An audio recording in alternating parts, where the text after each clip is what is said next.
Hey everyone, Austin here again with a quick play. Today it's going to be Dragon Spirit, the new legend for the NES. This is a conversion of the arcade game Dragon Spirit that was created by Namco. This one actually has some liberties taken. It's got some extra story bits that have been added to it. It's also been made significantly easier than the arcade game and some of its other conversions, like the TurboGrafx 16 version. This is actually a very accessible shoot 'em up. Whenever people ask, what shooters should I start off with to get used to the genre, and I'm like, go back to the 8-bit era. There's quite a few really easy shooters that even us as new video game playing kids back in the day were able to finish pretty regularly, and this was definitely one of the easiest, if not the easiest, shmups on the NES. That's also high quality. This game has good production values, it's got a very memorable soundtrack, and it's one that I just recommend people play in general because I think it's a good, solid game. But it is one of the easier shooters I have ever actually played. Now, this is contrary to the arcade game, which is a significantly more challenging game. If you play the arcade game and you struggled with it, I'd recommend playing this version as well because it is so much easier. But again, it's also, I think, a very solid game for the time, and it still holds up pretty well, actually.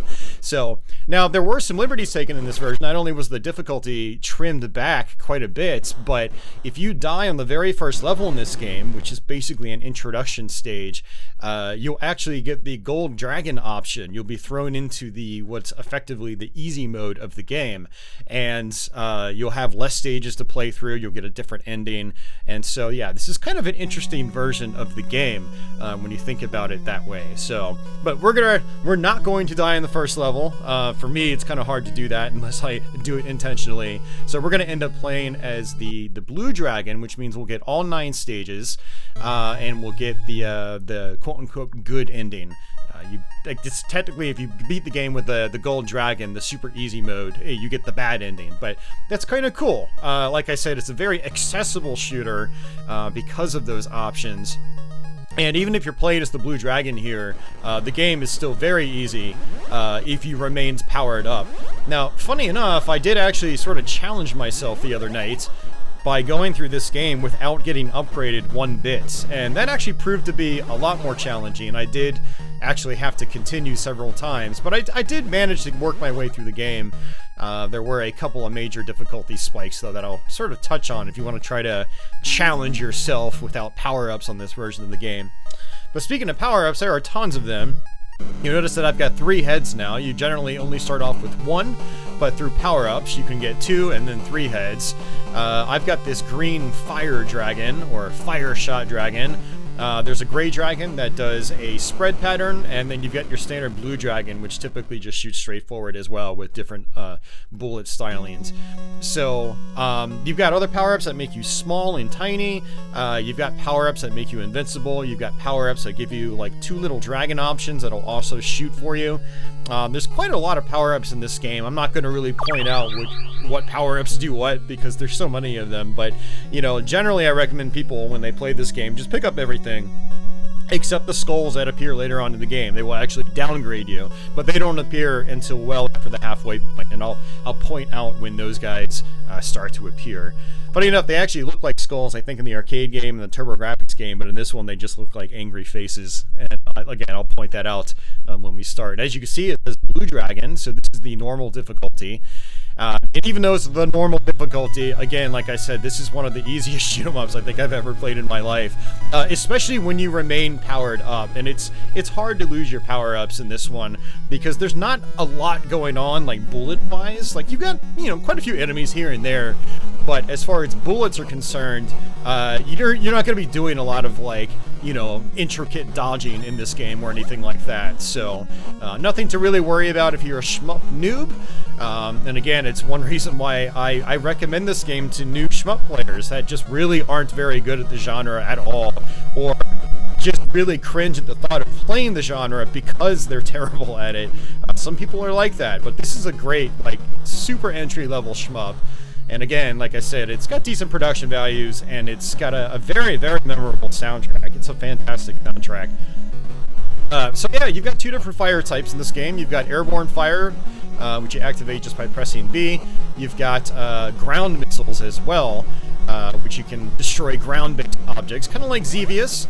Xevious with Namco, they kind of like pioneered that, you know, air-to-ground format in the vertical shooting genre with Xevious, and they applied that to a bunch of their other shooters, including Dragon Spirit and its sequel, Dragon Saber, which unfortunately I don't think ever got a Famicom release. Definitely not an NES release in North America. I don't even think it was released in Japan on Famicom. Did get a PC Engine, aka TurboGrafx 16 conversion though, so hopefully I can show off that game sometime on one of my future streams. But yeah, some of these enemies, they start off on the ground. You can actually use your ground bombs to destroy them, or you can wait for them to pop into the air. Now, I've also gotten a power-up that basically turns my dragon into an auto-firing dragon. So all I have to do now is just hold down the fire button. Whereas when you first start off the game, you have to actually rapidly press the button if you want to fire multiple times. So the auto-fire definitely helps out a ton. But as you can see, you know, there's not a ton going on in this game. Granted, I am an experienced shmup player, and so I think I'm somewhat accurate for the most part. I can, you know, the second I see an enemy, I can kind of like zone in on it. But, you know, might be a little bit harder for someone that hasn't actually played this yet, or not a lot of shmups at least. We've got these canisters in the ground. We've got blue and red ones. Just use your ground bombs to attack both, and just grab whatever power-ups they give. Now, there is kind of like a weird structure to some of the power-ups. There are some power-ups that you'll grab and they'll actually sort of downgrade you once, you know, they're done doing their thing. Like, some power-ups are timed. And, you know, so it's probably good to get used to, like, what power-ups do what if you want to just remain fully powered up, like, say, with 3 heads, 3 dragon heads. We're getting close to the boss fight as well. And also, I didn't mention it, but blinking enemies will also drop power-ups, which is very handy. However, if you're trying to do a no power-up run like I tried the other night, sometimes it's actually best to not shoot the flashing enemies, because the less power-ups that appear, the less likely you're going to accidentally pick one up. So these are maids. For the first like 5, 6, or 7 levels or so, you run into them after the end of each level. And depending on your skill, according to a walkthrough on Game FAQs, they'll either be completely grayed out or they'll be fully in color, like this one is right here.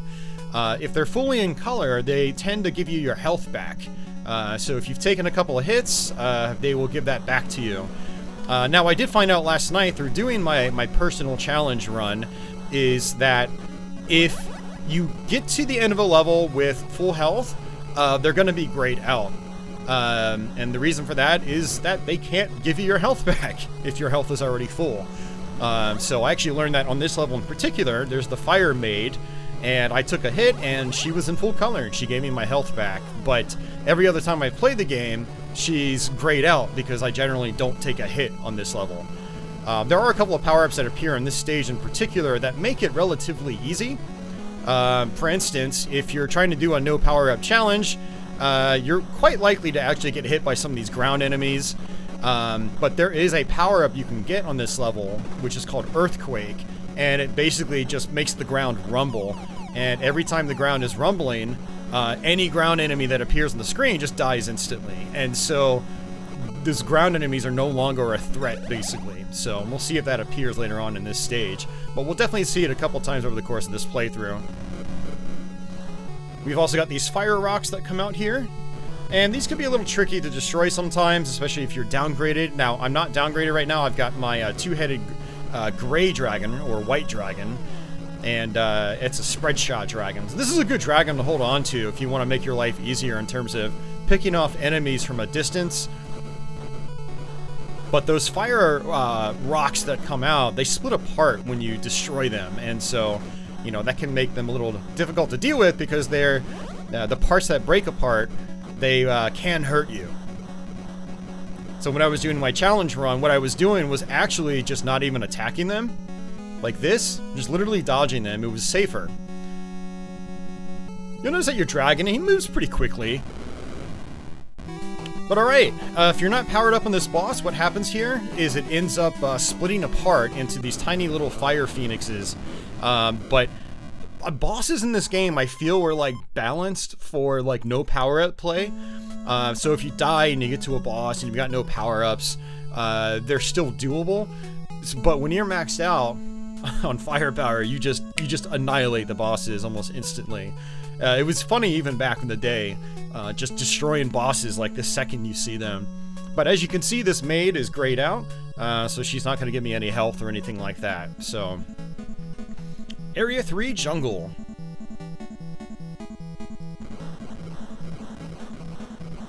So if you're trying to do a challenge run on this one as well, this is actually the first major difficulty spike. You're less likely to take these guys out before they start firing at you, so you're going to have multiple three-way shot patterns coming after you. But also, there is a part about 2/3 of the way through the level that is extremely difficult without power-ups. I found myself dying quite a few times and having to continue to try to practice it again. So, again, if you're the kind of person that has actually played this before and you enjoy the game, but you find it just to be too easy, definitely try to challenge yourself. Try to go through the game without upgrades. It's definitely an interesting experience. Especially once you get to this level, where the difficulty kind of starts to spike. Not because the level itself is really that much more difficult normally, but without power-ups, it's like a night and day difference. Got some cool top-layered, graphical effects, which is nice. Not something you really saw all that often in NES shooters.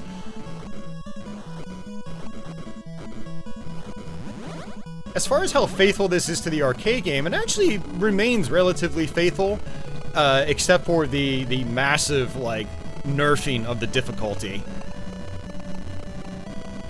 Like, the core game itself is still pretty close to the arcade game. But, yeah, it's significantly easier overall.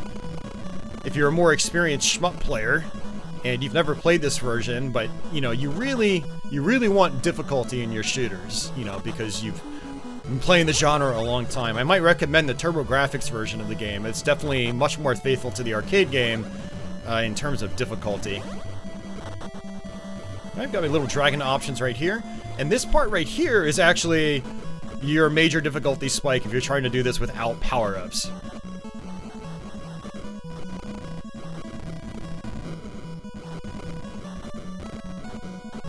But when you've got power-ups, you can just kind of get on top of these things. Unfortunately, these little dragon options aren't really helping me a whole lot here, because your attack speed in this game, it's a lot like a Mega Man game. Like, only so many bullets can be on screen at once.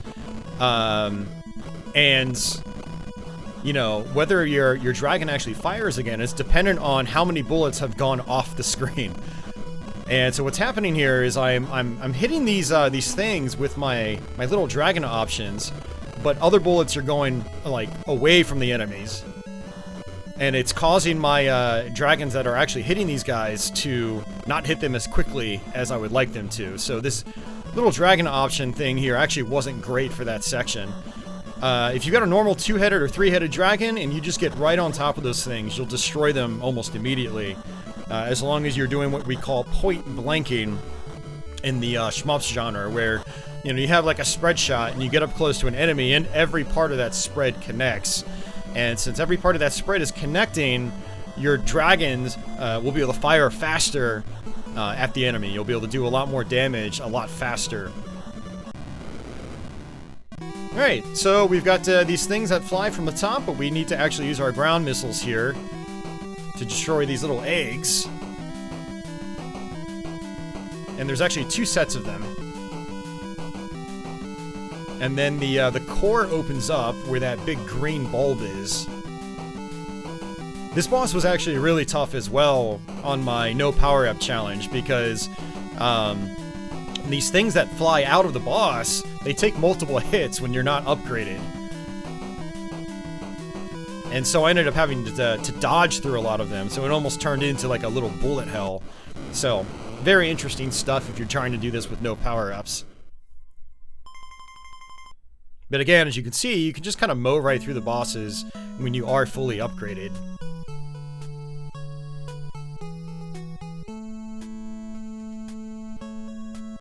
But yeah, the maid was grayed out again because I hadn't taken a hit. so no reason for them to try to give me some health back. Now, this game doesn't actually have a lot of enemies that come up from behind, but this level has a few. And they are ground-based enemies, so you've either got to be on top of them and be ready to fire with your missiles, or you need to just get out of the way. So like this one, we're just going to get out of the way. Not a big deal. You know, and I just realized that I did not get the Earthquake power-up on either of the previous 2 levels. And, which kind of leads me to believe that some of the power-ups in this game are actually randomized. It's not static power-ups, but you get so many power-ups in this game. I mean, just look at how many that have been appearing on just this level alone. So even if you get downgraded, it's pretty easy to get re-upgraded. It's really not bad at all. Again, it's another reason why I think this is such an easy shooter compared to your average shooter, even from this time period. I mean, there were quite a few shmups on the NES, and a lot of them were way, way, way, way harder than this game. I mean, even Light Force, which I also think is a pretty easy shooter, once you know what you're doing anyway, is significantly more challenging than this to learn. But this has a huge wide open play field. You know, you've got a lot of areas you can go to. You can just literally dodge enemies if you want to. You don't even have to kill everything to survive.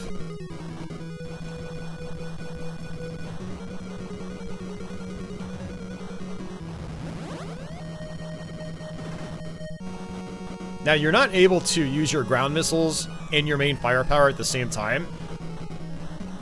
So what you can do is, if you want to do like a mix of both, is just hold down the B button and then lightly tap the A button at the same time, like I'm doing right now. This is a pretty cool boss. You have to watch out, he splits apart, and the skeletal parts that split apart can actually hurt you. So you have to watch out for those. You basically split them apart, these little specters come out, these little ghosts come out, you can destroy them, but you have to destroy the core. Anything that you're doing damage to, boss-wise in this game, will blink. So, you can see that the core was blinking.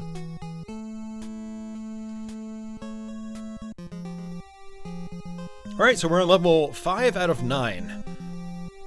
And the 9th stage is actually, probably the most difficult in the game, for sure. There's definitely the most going on, and there's a couple of gimmicks in that level that might catch you off guard if you haven't played that level before, or if you were like me, firing this up for practice the other night, not having beaten the game in 20 plus years. Yeah, some things caught me off guard, and I will mention those once we get there. So in this level, you don't want to touch the walls. They obviously look pretty dangerous, but yes, they will hurt you. And something to keep in mind in this game is that you have virtually no invincibility frames in this. So, invincibility frames, for anyone that doesn't know, is when you take a hit, you know, your character might do something like blink for a little while, for a second, maybe 2 seconds, maybe 5 seconds. I mean, some games have a lot of invincibility frames, but during that time period, you cannot take more damage. It's basically like a little safety net, safety buffer, if you will. This game basically doesn't even have that. Maybe it's got 2 or 3 frames of invincibility frames, so basically, if you're on top of something and you know, you take a hit and you remain on top of that something, you are going to take a second hit as well. Let's see if we could squeeze through that. We did. Very nice.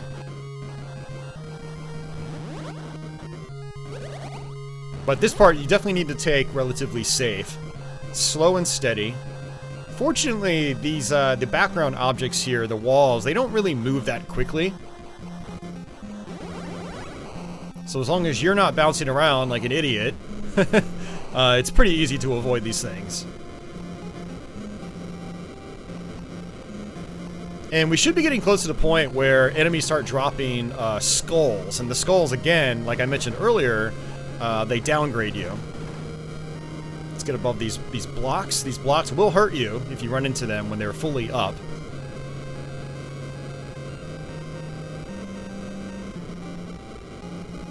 And this is the spider boss. This is another boss we need to actually use our missiles for.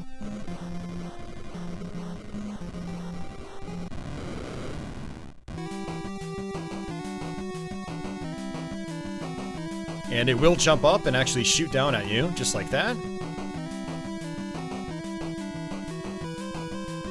Got it. So it actually lays these mini spider webs with spiders on them, and those are actually airborne enemies, so if you want to take them out, you have to shoot with the B button, but the boss itself can only be defeated with your ground missiles. So another grayed out maid. Now what's kind of cool about the ending is, you know, a lot of the maids throughout your playthrough will be grayed out because you'll have max health when you get to them. But in the ending, you actually get to see them all in color. Now, it's been a long time since I've done the Gold Dragon, so I'm not sure what the ending actually entails for that. But I'm sure you can find a YouTube video that describes or shows what happens. So I'm not sure if you actually see all the maids on the bad ending. The quote-unquote bad ending. A lot of people like to lump endings into either good or bad territory. So I'm not actually sure if the Gold Dragon is a quote-unquote bad ending, or if it's just a different ending and people just like to, you know, add the good or bad label to everything. We human beings love to categorize things.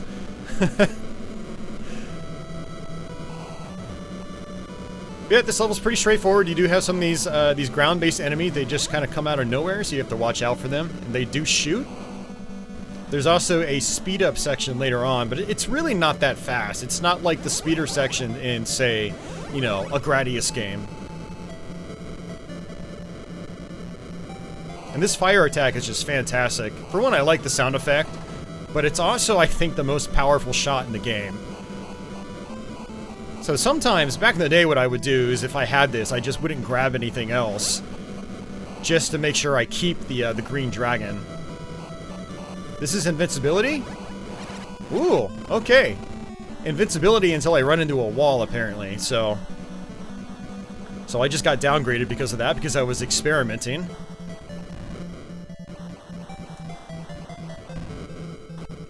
And if you're downgraded, it's actually, maybe in a way, better to not even attack these ice rocks, because they break apart. And they take multiple hits with your downgraded shot. So, this is kind of funny. My no power-up challenge last night actually prepared me for this.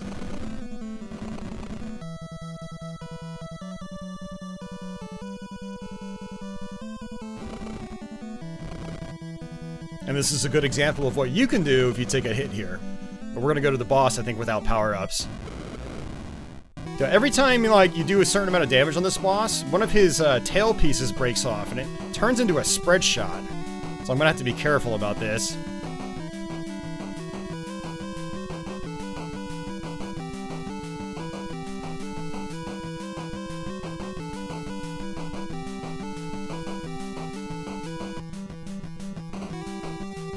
Got him. Alright, and let's see if a maid gives us some health back this time. This might even be our last one, too. You're entering the world of darkness. No one can help you. All I can do for you is heal your wounds. So, Area 7, Deep Sea. Yep, got all of our health back. So let's get, hopefully, upgraded again. To make this, again, much easier. It is definitely more of a challenge when you're not upgraded. Because for one, you've got to actually mash the button. There's no auto-fire. Well, there sort of is. Like, this is how fast your auto-fire is right here. But you're not going to use that. You're going to be mashing the attack button. But look at that. We got an upgrade, and now we're actually attacking much faster with our auto-fire. That was a good example in the previous level of kind of what happens when you start taking damage. You get downgraded extremely fast. But I had grabbed that invincibility power up, and I thought that I'd be invincible to walls. By the way, these hearts right here, those are extra lives. The instruction manual mentions giving you 1 block of energy, but what they actually mean is you get an extra life. So when you take 3 hits, you die, and you lose a life. And that heart replenishes a life, or it adds 1.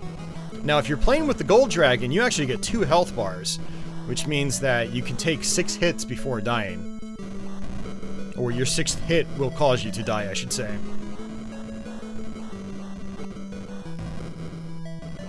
Now, having your little dragon pod options, or your dragon options, is really good for this part, because some of these are going to be reversed, like right here, and you can't actually attack them from behind. So that makes this part a little tricky.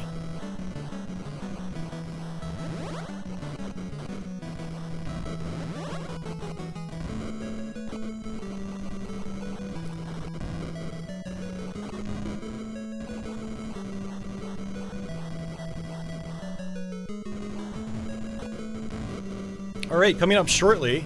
Oh, there's our skull. That's our first skull. Do not touch the skulls. They downgrade you. Now there's going to be some tiny little circular holes coming up here. And what ends up happening there is these really thin enemies, they pop out and they have these heads. And they do this really mean spread shot.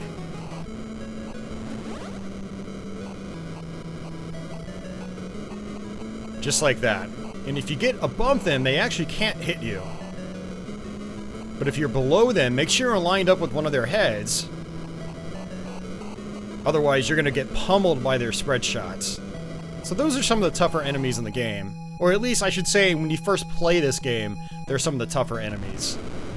This guy is also quite interesting if you're doing the no power-up challenge, because there's a lot of stuff you have to dodge. But when you are powered up, you're not doing the no power-up challenge. He's a cakewalk. Alright, now this level is actually really cool. The lights actually go on and off in this level. Some enemies you can still see when the lights are off, but other enemies you cannot see. So you have to kind of keep tabs on all the enemies at all times, especially when the lights are on. I've got my spread shot again, and I'll take that. The spread is actually probably more useful in this level. Those big spike balls, you can't see them when the lights go out. So you've got to be able to position yourself appropriately. That's a skull. We don't want that. Again, that downgrades us. But it's funny, it actually doesn't look like a skull. It just looks like some guy that just... It didn't even have, like, the worst day. He just had, like, you know, just a middling day. He's like, maybe it was, like, a Wednesday or Thursday in a 9 to 5, you know, Monday through Friday work week. He just looks disgruntled slightly. But yeah, the arcade game, I'm pretty sure the icon looks much more like an actual skull. And that's our little option there. Decided to not go with the option. It looks like these little ground-based enemies are just that, ground-based enemies.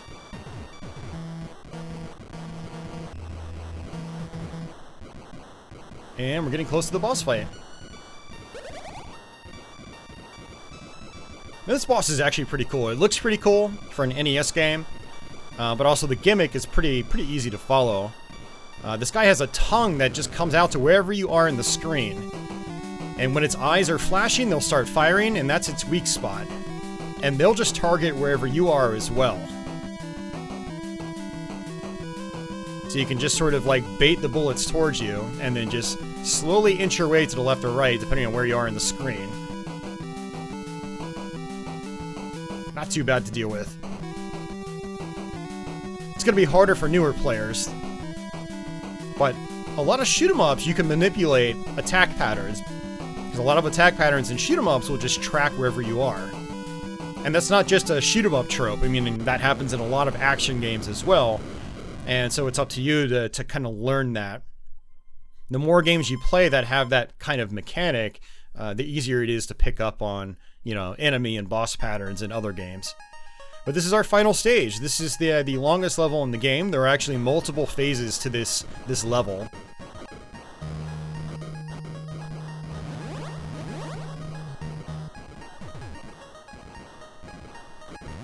And if you've ever happened to play Elemental Master on the Sega Genesis or Mega Drive, there are these harpoons that come out of the walls, and they got spikes on the end, and they will hurt you. And that same mechanic was reused in that game, Elemental Master, which was by Technosoft.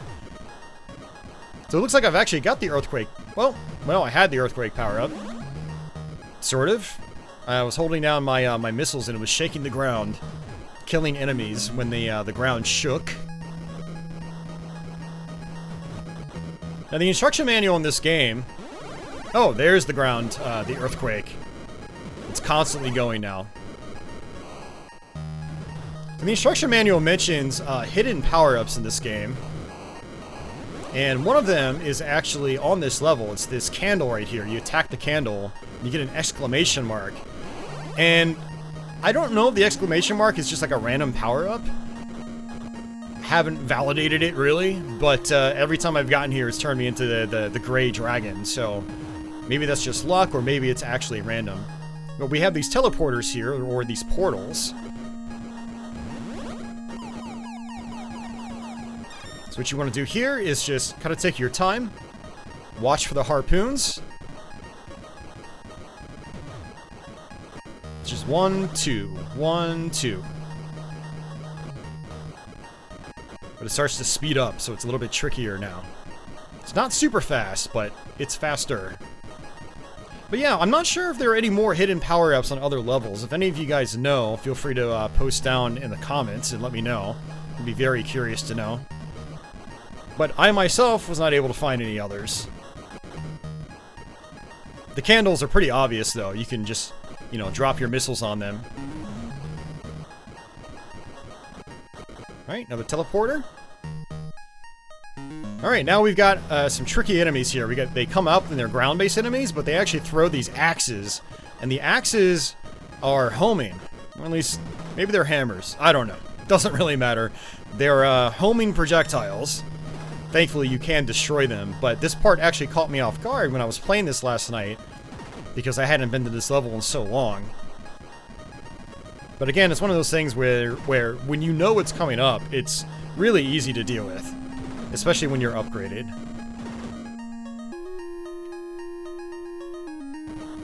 Just a couple more sections and then we're at the end.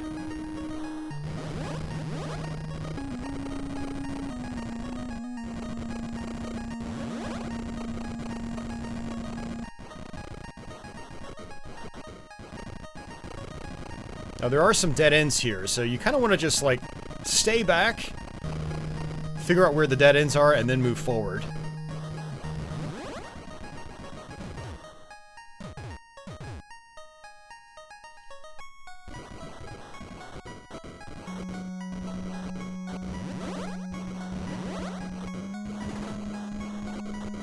Looks like my bombs are causing the ground to shake again, which is actually pretty handy here. But this is a section where it might be best just not even attacking some of these bats, because a lot of them make skulls appear. This is especially true if you're trying to do the no power-up challenge. Also, if you guys would like to see a video of me trying the no power-up challenge, definitely let me know. Now these guys, you want to smack them in the head. If you're fully upgraded, you can just do it right away. But what ends up happening is their ball and chains will actually target you. I'll sort of demonstrate it right here. See? Just like that. But when you're so powerful, like I am right now, you can just get rid of them before they're fully on screen. Now, if you're not fully upgraded, that's not going to happen. And if you're doing the no power-up challenge, it's almost impossible to get rid of those things. And so you have to actually dodge the ball and chains, as opposed to you know, shooting their heads off, which disables it.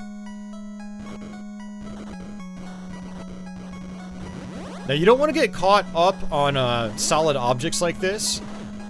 They will actually hurt you if you're at the bottom of the screen. They'll basically crush you. So you've got to watch out for that too.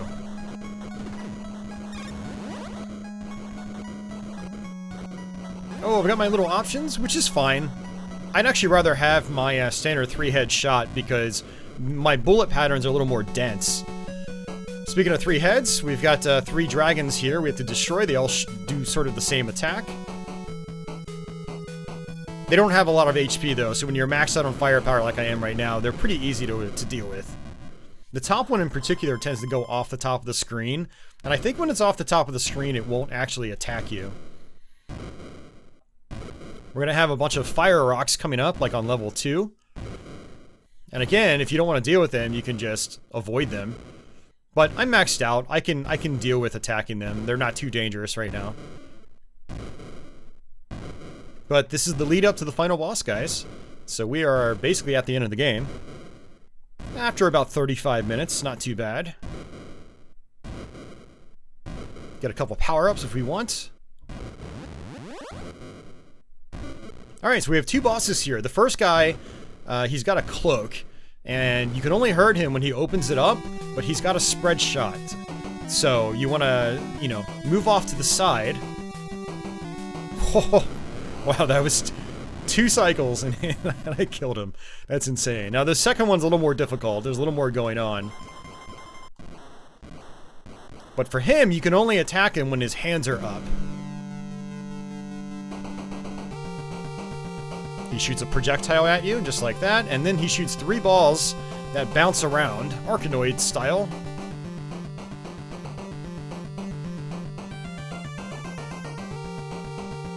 And as far as I'm aware, you cannot destroy these bouncing balls.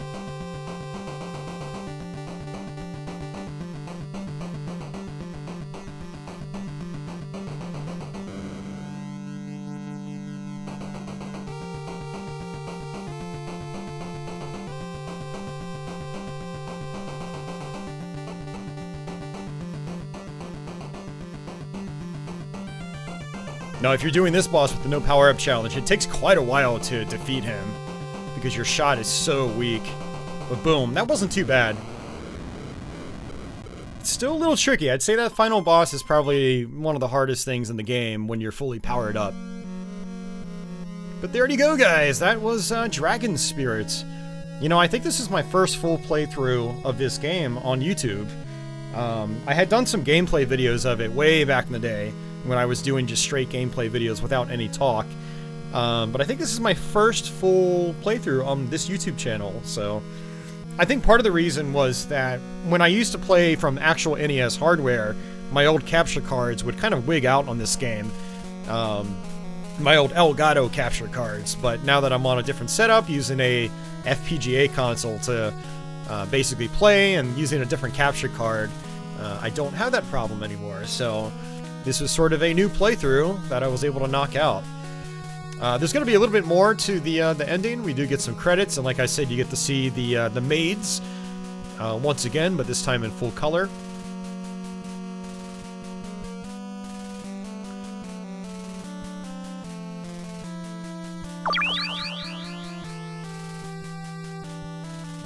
But yeah, if you guys would like to see me revisit this game and do a no power-up challenge, let me know. That could be an interesting video. Or if there are other games you'd like to see me do hard mode challenges at, you know, feel free to post a comment down below.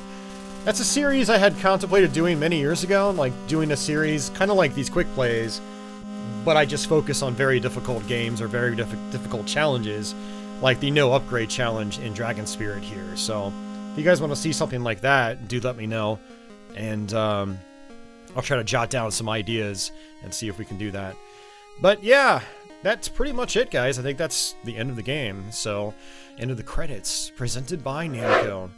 Good old Namco, classic Namco. They made so many great games over the years, many of which I've actually played on my channel, and I'll probably end up playing some more in the coming months since we're getting close to October.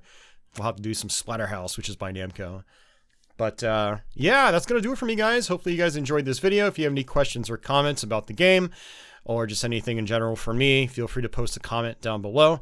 If you thought the video was useful, and you thought maybe this would be helpful to somebody else that hasn't seen this game before, or maybe you've got some shmup noob friends that want to try to get into the genre and see what some easier ones are like, feel free to share this video with other people.